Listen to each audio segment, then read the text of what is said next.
boa tarde. Começa agora o Trabalhador em Foco. Esse programa que é uma realização do Movimento Sindical de Petrópolis através da união de diversos sindicatos que fazem com que a gente leve para você, telespectador, informações relevantes sobre o dia a dia do trabalhador. No programa de hoje nós teremos duas entrevistadas, duas mulheres, duas trabalhadoras, duas sindicalistas. Olha que coisa legal. Vamos conversar com a Carla Lima e com a Cláudia Botelho. E a gente vai falar sobre a questão da mulher trabalhadora, ou seja, todas nós. Fica com a gente que a gente vai fazer um breve intervalo e volta dando início a esse bate-papo.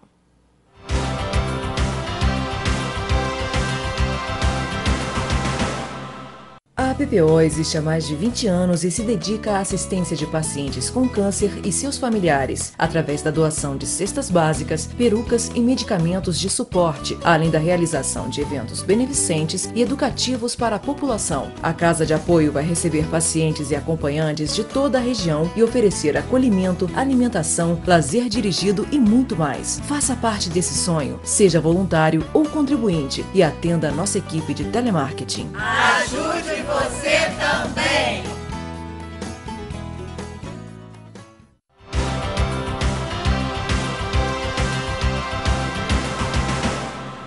Estamos de volta com o programa Trabalhador em Foco. Vamos dar início à nossa conversa.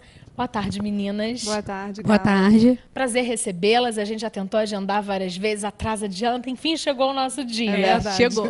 É verdade. Antes da gente começar esse nosso bate-papo, falar sobre a questão da mulher trabalhadora propriamente dito, eu queria que o nosso telespectador conhecesse um pouquinho, acho que das duas primeiras mulheres sindicalistas. Mentira, a gente teve a Jo Portilho aqui também. Uhum. Então, então, na verdade, mas aqui de Petrópolis vocês são as primeiras mulheres trabalhadoras e sindicalizadas. Eu queria que vocês começassem falando um pouquinho sobre a vida profissional, como é que começou, quando é que vocês entraram no sindicato. Então vamos começar com a Carla, só porque de Carla para Carla, Tá né? bom, obrigada. Xará, né? Não é? Bom, eu entrei no Banco Bradesco, né? Sou bancária, entrei em 2001 no banco. Minha função no banco é caixa, só que a partir de 2006 eu me enganjei no movimento sindical, né? No sindicato dos bancários, e estou aí há 13 anos de Bradesco, né? Como funcionária do banco, e no movimento sindical eu já estou praticamente há 10 anos já. Carla, vou te fazer uma pergunta básica. Você é uma mulher nova, né? Relativamente. Relativamente nova, ótimo, porque eu também sou relativamente nova. E aí, na verdade, a gente sempre se pergunta, e a gente está percebendo muito isso, que é o envelhecimento da classe sindical. A maior parte dos presidentes já são homens de cabelos grisalhos. Não no caso dos bancários, a gente vê pessoas mais novas, mas em outras categorias, metalúrgicos, no vestuário, no texto, a gente vê uma galera que já está aí beirando os 60 anos e tal, não sei o quê. O que fez com que você entrasse para o movimento sindical, para o sindicato propriamente dito, sendo mulher, nova, e a gente está tão pouco acostumado a ver isso? O sindicato dos bancários, né, a diretoria executiva principalmente, eles têm uma grande responsabilidade nisso, porque eles primam pela renovação do sindicato, né, da diretoria, tanto a diretoria de base. A diretoria de base é o seguinte: quando eu entro para o sindicato, eu não preciso estar dentro do sindicato lá, na executiva. Eu posso ser a diretora na base, igual eu era. Entrei no sindicato em 2006 e eu era diretora ali, atuante dentro do Bradesco. Então, as coisas que eu via de errado, que eu achava que eu tinha que falar, a gente, né, sempre pauta para a diretoria e procura mostrar e fazer esse trabalho. Então, assim, o sindicato, a diretoria executiva, por estar todo dia nas agências, levando o jornalzinho do dia a dia, vendo as demandas do bancário, a gente vai criando uma relação, né? Certo. No dia a dia. E essa relação, assim, de confiança também que eu sentia no sindicato, para me representar na época, antes de entrar, né, como é até hoje. E eles também, tendo aquele feedback, eu me interessei, né? E aí eu fui convidada, nesse ano de 2006, para participar, porque eles também viam em mim que eu tinha interesse. Maravilha. Cláudia, e você? Como é que foi esse início, né? Quando você entrou para os bancários, como é que foi esse passo a passo até chegar no sindicato, propriamente dito? Bom, eu sou bancária há 20 anos. Foi o meu primeiro emprego de carteira assinada.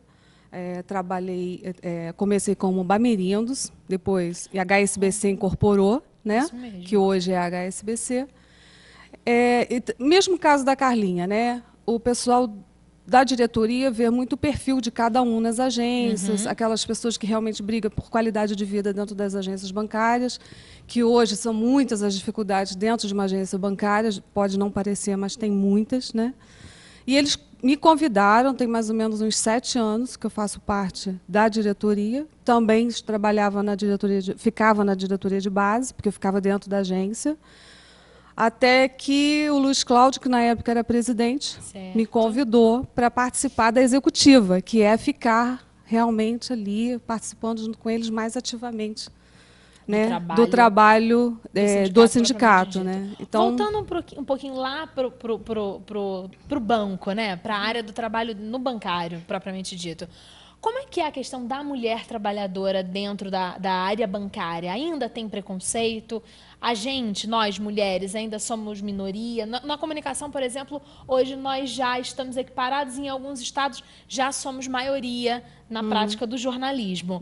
Como é que é no setor bancário? Ainda existe aquela coisa dos grandes cargos de chefia estarem nas mãos dos homens, ou isso está se perdendo? No ramo financeiro, não, mudou muito. O quadro hoje, se você olhar bem aqui, Petrópolis, a maioria de bancários hoje são mulheres. Você pode observar, né, Carlinha? Bradesco, Itaú, HSBC, Santander. Tem agências, inclusive, do Itaú, que a maioria é mulher. Inclusive na questão de chefia. Né? Diretoria de banco hoje tem uma grande presença de mulheres. Agora, preconceito existe. Né? Na hora de contratar ou na hora de promover, uma das grandes questões é a licença-maternidade, que hoje bancária ficam 6 meses de licença-maternidade e geralmente elas ainda tiram um mês de férias. Né? Então, são 7 meses fora de uma agência bancária. Então, ainda existe o preconceito, sim. E existe algum tipo de pressão? A gente já falou aqui no programa Trabalhador em Foco de algumas áreas em que chega nessa questão da maternidade e o chefe pressiona. Se não voltar... Isso acontece na área? Não. Bom, há casos que o chefe até pressiona da funcionária não engravidar. Tá? De falar assim, não, você não pode postergar, que a gente tem metas para bater, tem um objetivo do banco para cumprir, não tem como esperar um pouquinho. Então, assim... esperar um pouquinho, a gravidez é realmente... Exatamente. Então, assim, a trabalhadora bancária, no caso que a gente está falando, ela é até cerceada, assim, em alguns direitos que ela tem, que é o de engravidar, que é uma coisa primária. Você casa ou não casando, tem um parceiro, quer ter um filho, criar uma família, e o banco coloca esse vínculo. Por quê? Não, isso vai atrapalhar talvez lá na frente, na sua carreira. Porque quando você é promovida no banco, você geralmente, assim, hoje eu sou caixa, aí daqui a 1, 2, 3 anos eu sou uma gerente de pessoa física. Então eu vou galgando até chegar a uma gerência geral de uma agência. Só que para isso você tem que abdicar de muita coisa. Então, assim, você que trabalha fora, hoje em dia mulher trabalhadora, tem essa dupla jornada, a gente sai cedo para trabalhar, chega em casa, tem os afazeres do lar para fazer, cuidar de um filho, dar banho, fazer uma comida, o que for. E a trabalhadora, quando ela quer chegar nesse patamar assim de gerente geral ou uma diretora de um banco, porque hoje na categoria ela falou, 60% são bancárias. Olha que maravilha. Então, assim, somos maioria. Somos maioria na classe, só que isso também tem um preço. Sabe? Dessa coisa, a gente também tem que abdicar outras coisas para ter esse sucesso profissional. E existe ainda o preconceito, sim. Tem muitos homens que não respeitam as mulheres, ainda mais quando a mulher chega no patamar de gerente geral, tem muitos homens que não aceitam receber a ordem de mulher. Isso acontece, isso é verdade. Está muito mudado, lógico. A gente não estou generalizando, né, Claudinha? Tipo, não, todos os homens, mas tem. E a gente também sofre no nosso trabalho bancário até de assédio sexual. Isso acontece. Nós já falamos aqui no Trabalhador Então, em Foco, assim, quando a gente fala de preconceito, é tudo. É até uma falta de respeito com a trabalhadora, que, acima de tudo, é um ser humano. Então, eu acho que isso é uma coisa que a gente batalha muito, né, contra esse tipo de assédio, qualquer tipo de preconceito. A gente, né, nós da diretoria, dos sindicatos bancários, a gente acha que os direitos são iguais, tanto para os homens quanto para as mulheres. E essa questão de esperar, né, teve uma época na agência Itaipava, que eu trabalhei, 4 ficaram grávidas ao mesmo tempo. Então, tu imagina o caos que foi, né? E aí, na verdade, se você está pensando numa estrutura organizacional, às vezes isso pode vir a ser um problema, mas isso é uma realidade. Mas é uma realidade, né? Faz parte. E hoje ainda existe um projeto que está começando a se pautar para a possibilidade de homens terem pelo menos um mês de licença paternidade, o que eu acho que é totalmente viável. Seria ótimo. Já foi discutido, eu estive no encontro, vai pagar um mês do salário. Não, eu estive em um encontro de mulheres há uns meses atrás, nem lembro, que foi em maio, né? Eu nem lembro mais. É tanta coisa que a gente faz, a gente nem lembra. E foi, inclusive, cogitado que o homem deveria ter 6 meses de licença também, para que dividisse as responsabilidades, né? Ali, do cuidado com a criança, não só ficar só com a mulher, né? Com certeza. Eu ainda não sou mãe, mas faço parte de uma linha de pensamento de educação com apego, de criação com apego. E que tem a ver com isso, em que as responsabilidades são divididas.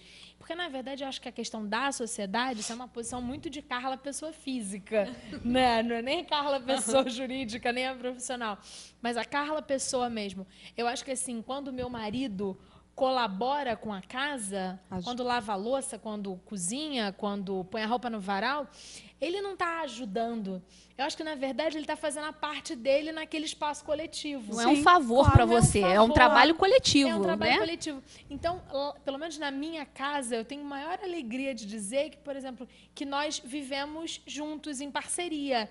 Que não tem, assim, dupla jornada, nós dois temos, enquanto... Normalmente, lá em casa, quem cozinha é meu marido, mas quem lava a louça sou eu. Então, um botou a roupa na máquina, o outro está botando no varal.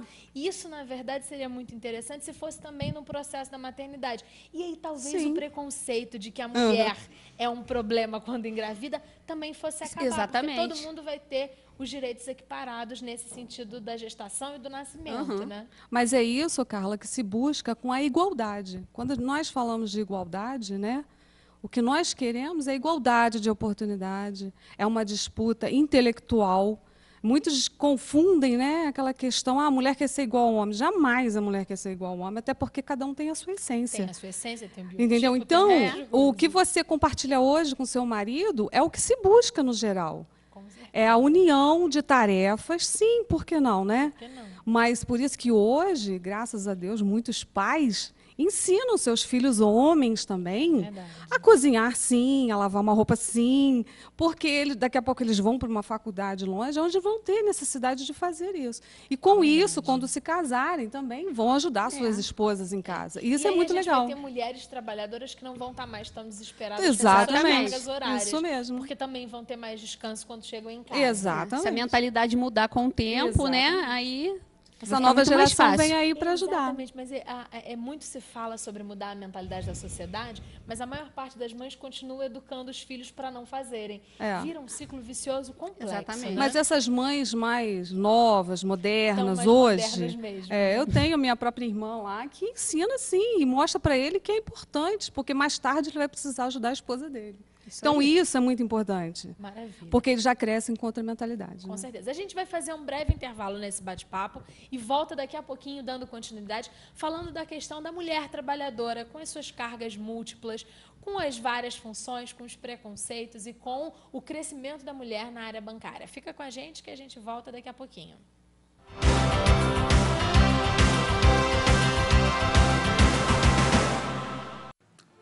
Olá, eu sou Osmar Prado e estou aqui para falar sobre algo muito grave. No Congresso Nacional, um projeto de lei pretende regulamentar a terceirização do trabalho no Brasil.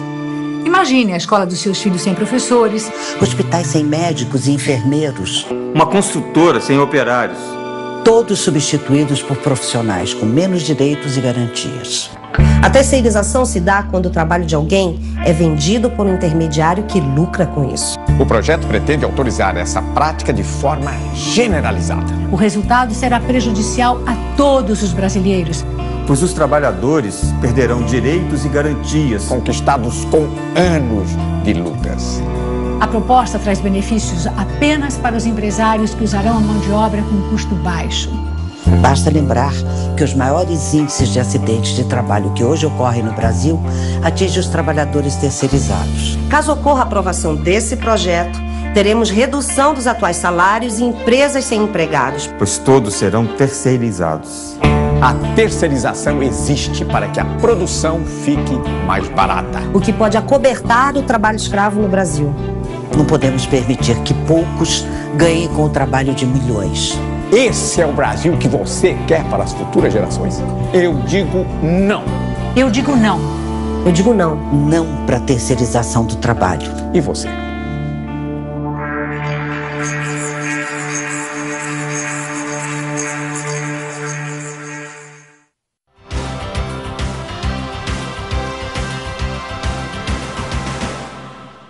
Estamos de volta com o programa Trabalhador em Foco, dando continuidade a essa nossa conversa tão gostosa sobre a questão da mulher trabalhadora. Quando vocês saíram do sindicato, meninas, e foram ocupar cargos na diretoria do sindicato, o que vocês fazem hoje no sindicato? Porque muitas das vezes, e um dos motivos pelos quais eu tenho grande alegria de trabalhar aqui no Trabalhador em Foco, é para a gente desmistificar a coisa de que quem trabalha no sindicato não faz nada. Porque tem um montão de gente que pensa nisso. Trabalha muito. Acha assim, eles ficam só fazendo desordem, principalmente o povo do sindicato dos bancários, que só sabe fazer greve. Não é isso que todo mundo pensa? Vai chegando agosto, setembro, o povo vai ficando desesperado. Queria que vocês explicassem como é que é o trabalho de vocês no dia a dia, para o nosso telespectador entender um pouquinho melhor como funciona lá do lado de dentro do sindicato. Uhum.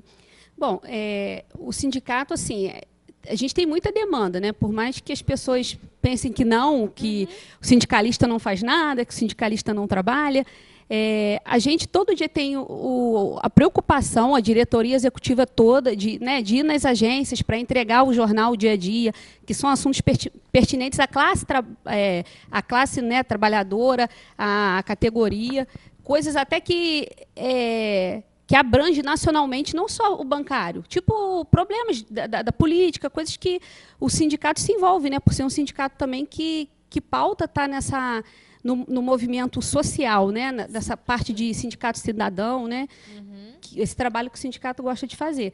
Então, assim, o nosso trabalho, assim, a gente tem demanda, né, em relação a assédio moral. Certo, acompanhamento no jurídico. Tá? Há funcionários que adoecem devido à pressão dos bancos. Então, a gente tem funcionários afastados por depressão, por LER, né, que é a lesão por esforço repetitivo, e outras coisas mais. Então, assim, o sindicato ele tem, se a Claudinha até quiser falar um pouco, né, tem a parte jurídica, a parte da imprensa. Então, cada um tem, acho que, uma função ali dentro, né? Eu fico com a pasta de gênero e raça. Que a gente, assim, eu sou funcionário do Bradesco ainda. Quem paga, isso é importante ressaltar, quem paga meu salário é o Banco Bradesco, não é o Sindicato dos Bancários. Não recebemos nada além. Não, o que eu recebia no banco, continuo recebendo até hoje. Eu não recebo um segundo salário por estar no sindicato. Todo mundo acha que recebemos. Vamos fazer uma pergunta bem curiosa da jornalista, que eu tenho certeza que as pessoas também têm. Quando você trabalha em banco, você tem aquelas cotas, né? Vai ganhando mais, tem bônus. Significa que quando vocês saem do banco e vão para o sindicato, acabou o bônus, não é isso? Nesse caso, é mais quem trabalha em área gerencial, quem trabalha com venda, que não é o nosso caso, porque nós trabalhamos em área operacional. Eu, por exemplo, era supervisora, Carlinha era caixa. Então, nós não tínhamos essa participação em vendas como tem a área gerencial. Ótimo. Mas, quando é uma pessoa da área gerencial, realmente fica só com esse salário mesmo. Agora, nós perdemos sim. Por quê? Era essa a pergunta. Nós perdemos e muito. Porque nós não somos mais promovidas. Né? Não somos, a nossa promoção, a nossa carreira. Função, a nossa carreira, ela fica estagnada. Né? Não temos oportunidade de sermos promovidos, até porque nós estamos no sindicato. Claro. Entendeu? Então, na verdade, nós só perdemos, não ganhamos tanto assim, não. Tá? Porque, na verdade, é uma perseguição aos dirigentes sindicais. É um preconceito. Existe um preconceito então, assim, até porque se vocês voltarem para o banco, né? Decidiu voltar para o banco. Existe uma problemática bem constituída. Porque, inclusive, quando eu entrei... Não com relação aos funcionários, não. Tá? Não, os funcionários até nos acolhem muito bem. Tá? O banco, mais com relação à visão do banco mesmo. O banco, enquanto instituição, ele não promove dirigente sindical. Não. Eu, em 2006, quando eu entrei para o sindicato, a minha promoção para gerente de pessoa física já estava certa. Já saía meu nome como gerente. Quando eu disse que eu ia entrar para o sindicato, ligaram para o RH e cortaram minha promoção. Então, tem sim essa perseguição. Então, assim, eu fiquei como caixa, estou como caixa, eu não me arrependo, eu gosto do que eu faço hoje como dirigente sindical, acredito nisso. E, assim, o banco ele vai ter essa postura, acho que há de eterno, entendeu? Só que eu acho que vale a pena a gente, quando faz um trabalho, a gente lutar pelo que se acredita. E eu queria deixar claro isso, da questão do salário, o salário que é do banco, não é do sindicato. Nenhum sindicalista ali dentro de nenhum banco ganha salário do sindicato, é só do seu banco, ao que veio, né? E a minha pasta que eu cuido lá hoje é de gênero e raça, que trata o gênero, essa coisa do homem, da mulher, da paridade, de se ter as mesmas igualdades, oportunidades. E também a parte do racismo, das desigualdades sociais que a gente ainda tem em relação aos negros. Muita gente acha que não, que hoje não existe racismo, que está tudo bem, e não é verdade. Então, assim, são questões que o sindicato ele está sempre também no meio dessas questões, assim, desses assuntos. A perseguição é tanta, Carla, que quando é um funcionário de área gerencial, geralmente esse funcionário perde a carteira dele assim que entra para o sindicato. Você, vamos supor, chamado, você está na chapa, você é parte do sindicato e você é um gerente de conta de pessoa física ou jurídica. Esse gerente perde a carteira dele e ele fica sem função dentro da agência. Isso acontece com vários gerentes, para tu ver como que a perseguição é grande e como o empenho da gente é tão grande em querer melhorar a situação dos trabalhadores bancários, que nós puxamos essa responsabilidade para a gente quando a gente aceita. Porque você vê tanta coisa errada que você quer tentar consertar alguma coisa, entendeu? Nossa função é essa, fortalecer, melhorar a condição de trabalho de cada bancário, que não é fácil. Hoje nós temos uma classe doente, o bancário é doente, principalmente com questões de estresse, que é muito grande, as pressões são muito grandes, e muitos tomam remédio controlado. Muita gente não sabe, muita gente acha que bancário entra no banco às 10 da manhã e sai às 16h15. Isso. E não é isso. Não é verdade. Muitos começam às 9 da manhã e não tem horário para sair. Né? E todo mundo lá pressionando, bater meta, e eles ficam doentes, sim. Hoje nós somos uma classe trabalhadora doente, nós brigamos muito por isso, junto aos bancos, para que isso melhore, para que não se tenha aí essas metas abusivas. Tem bancos que chegam a falar, como o próprio HSBC já falou uma vez, que quer 200% da meta batida. Não é mais 100%, eles querem 200% da meta batida. Então, muitos gerentes são muito pressionados, caixas hoje, né? Itaú, por exemplo, que é obrigado a vender. O caixa tem que vender produto. Não, estão mandando o caixa embora por má performance. Por não vender. Por não vender. Para você ver a que ponto que nós chegamos. Você tem que autenticar, deixar não dar fila, para não haver reclamação, né, contra o banco, de tempo de espera, ainda tem que vender e bater as metas.